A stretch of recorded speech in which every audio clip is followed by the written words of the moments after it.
As you can see, we've moved the room around a little bit. We've taken out our workbench. We've got our bucket now on the floor. We've got our beer ready to transfer, our wort ready to transfer from our container bucket into our boiling bucket.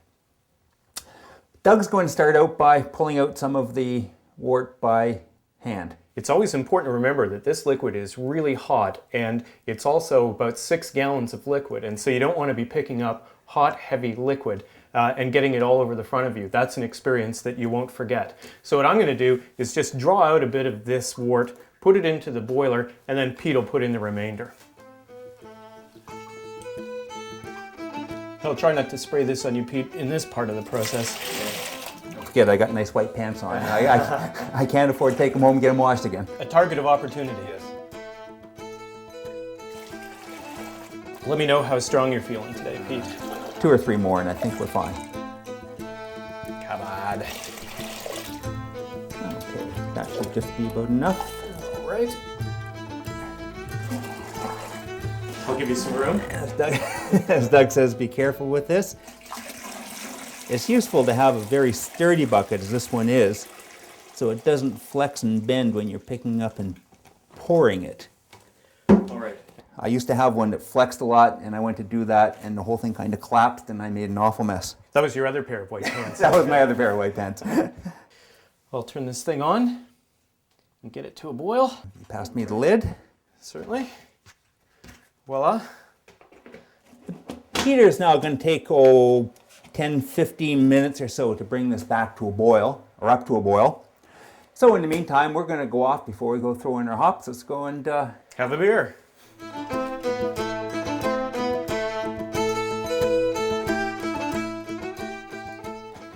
We now have what looks to be a very good boil on the go. As you can see, we've got a good hot break. It's bubbling up very vigorously. We don't have it too full. If we had it too full, we run the risk of an overboil, particularly when we add in the hops. They will typically foam up quite a bit. We have 2 types of hops today. We've got our boiling hops and our finishing hops. The boiling hops, as the word would imply, we add in right at the beginning of the boil. What you can see, we're using hop pellets. Hop pellets have the advantages. They're compact, readily available, and very consistent. The other types of hops you can get are hop flowers. Less commonly available and tend to be a little more messy. We'll be leaving this sit now for about an hour and a half to an hour and 3/4, at which point we'll add in the remainder of our hops.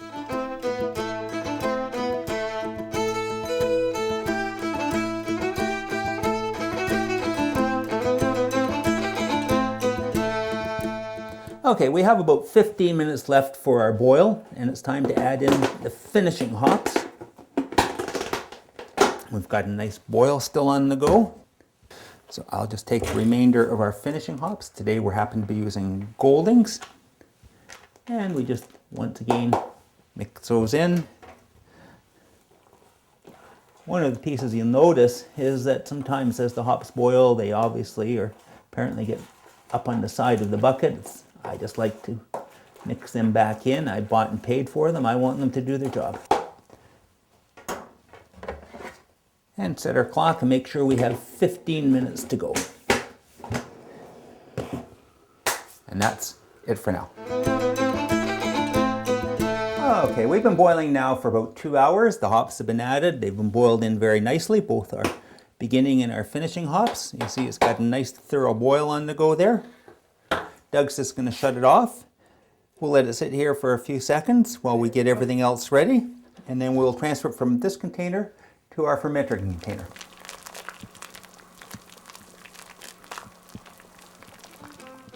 We now have 25 liters of really hot liquid and sweet. What we're going to do now is transfer it from the boiler into the bucket that will ultimately ferment it in. What we've done between boiling and now is we've let this sit for about half an hour so that we can let the hops settle to the bottom. That way when Peter opens the spigot and transfers it from here into the fermenting bucket, we won't get a lot of hop particles on the way through. Pete, let it rip.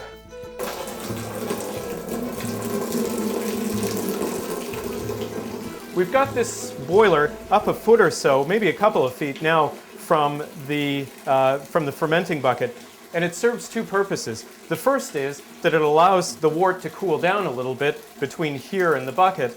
The second thing it does is that it adds a little bit of air into the wort, something that the yeast are going to need when it starts working on turning the sugar into alcohol.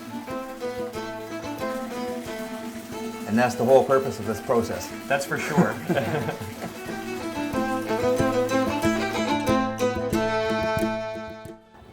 One of the differences when we brew at my house and when we brew at Doug's is some of the equipment. With Doug, we do everything in his laundry room. He has an electric heated element in his bucket, plugs into his dryer outlet. I, on the other hand, use stainless steel pots and a propane burner. There's two big advantages. One is the heating up is much faster. The propane brings the water or the wort to a boil much more quickly. And the second is the volume. There's a lot more capacity in the stainless steel, or there can be, than there is in the plastic buckets. I also just happen to like the look and feel of dealing with stainless.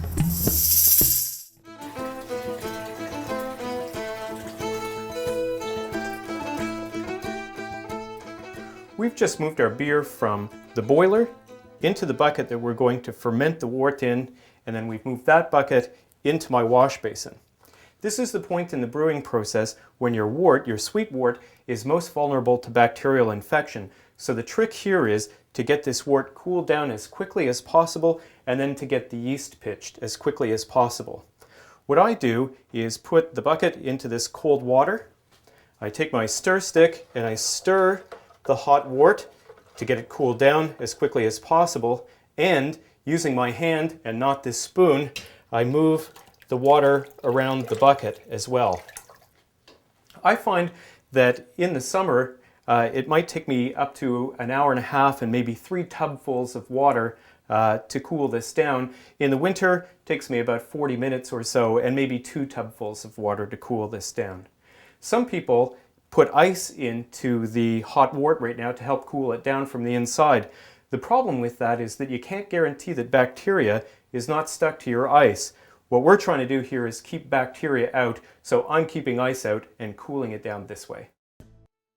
Our wort has now cooled, but before we pitch our yeast, we want to make sure that we've got enough sugar in the wort that we produced to generate the amount of alcohol that we want.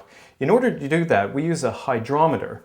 And what hydrometers do is check the density of the liquid and compare it to the density of water. The density of water is 1, and when we move it from the water into our cooled wort, we'll see that it's something more than 1, that the density is something more than 1. And what we expect for our recipe is for the density to be about 0.46. And sure enough, it's 0.46.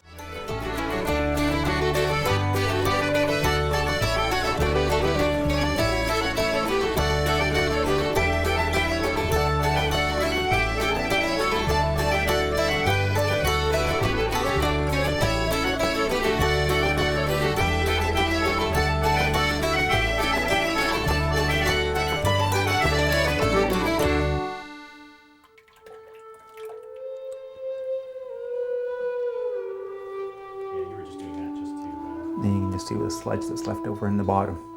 This is Pete and Doug's health food product Yeah. that we, you'll find this beside the organic cookies. Don't get it all over my beautiful clean floor. His mic says it's on. Whoa!